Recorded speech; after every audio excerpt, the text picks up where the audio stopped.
To all of you reading this, thank you for being here, for trusting me with this story, and for letting me share a piece of heartbreak that so many hide behind closed doors. Your attention, your empathy, it means more than words can capture. The front door slammed with a force that shook the pictures on the wall.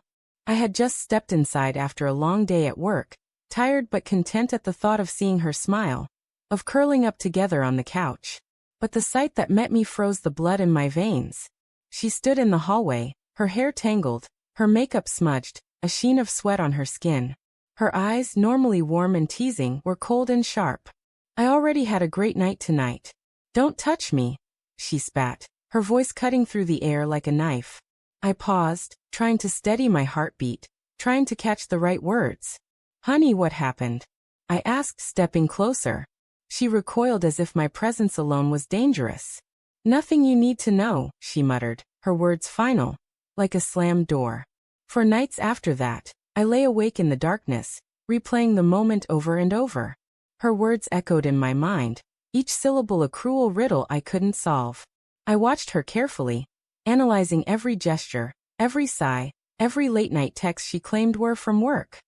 There was a tension now between us, a taut wire that hummed with unspoken fears. It started small. A lipstick-stained napkin in the trash that wasn't mine, an unfamiliar scent on her scarf, a phone buzzing insistently on silent mode. Each time, I wanted to confront her, to demand the truth, but a part of me hoped, desperately, that I was seeing shadows where there were none. Denial is a strange, comforting poison. Then came the nights when she stayed out late with colleagues, claiming deadlines and meetings. Yet her laughter and the faint scent of perfume clung to her when she returned. I would lie in bed, staring at the ceiling, feeling a fracture grow inside me.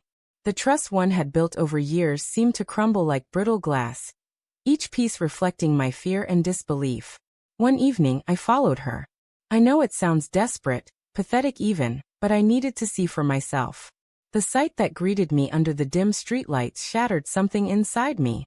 She was leaning close to someone I didn't know, her laughter warm, intimate, hands brushing, smiles that were never mine to give. My chest tightened, a pain that felt both physical and spiritual.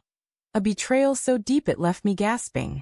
I confronted her the next morning, trying to find calm, trying to find words that wouldn't ignite a war. I know, I whispered, my voice brittle. She froze, eyes widening, then narrowed in anger, defensive, almost incredulous. Know what? Her denial was immediate, practiced, like a line she had rehearsed in secret mirrors. I wanted to scream, to collapse into her arms despite knowing they were not mine to hold. She cried then, tears that smelled faintly of something not sorrow but guilt. I didn't mean for it to happen, she said, voice shaking. I wanted something, someone who listened. The confession was almost casual, almost banal, yet it struck me like lightning. Years of shared life, of whispered promises and plans, reduced to a craving that ignored our bond. I left that morning, the apartment echoing with her apologies, her pleas, her self-justifications. Each step away was heavier than the last, but I couldn't stay in a place where the ground beneath me had turned to sand. The betrayal wasn't just in the act. It was in the secrecy, the deception, the ease with which she erased our years for fleeting warmth elsewhere. Weeks passed. I moved into a small apartment nearby, where the walls weren't cluttered with memories of laughter now turned sour. I replayed every interaction, every casual remark she had made, realizing how carefully she had rewritten our reality, how subtle the cracks had been. The anger, the grief, the hollow ache, they mingled, forming a strange clarity. I ran into her one evening at a cafe. She looked at me, hopeful, like a child seeking forgiveness for a mistake she barely understood the depth of. I didn't speak at first, watching her try to summon warmth, to bridge the canyon she had carved between us. Then I smiled, faintly, coldly. I hope your nights continue to be great, I said, the irony bitter on my tongue. No plea for reconciliation, no lingering questions, just an acknowledgement of the truth we could no longer share. The hardest part wasn't the betrayal itself. It was the realization that love could exist alongside deceit, that the heart could harbor warmth for one person while reaching out for another. I grieved not just for what was lost but for the illusions I had nurtured, for the life we could have had. and for the self I thought I knew. In the months that followed, I began to rebuild. Trust in others felt fragile, cautious, yet I found strength in solitude. I poured myself into work, into friends, into the quiet spaces where reflection was possible. The nights were still long, the memories still sharp, but each day carried a little more light, a little more distance from the pain that had consumed me. Eventually, I stopped noticing the little signs. Perfume lingering on a scarf, the faint hum of laughter from another table. They became echoes, reminders not of betrayal but of survival, of resilience. I realized that the story of US would live in memory, not in presence, and that was enough. Closure wasn't her apology, or my vengeance. It was the recognition that I could continue, whole, unbroken, even when she could not.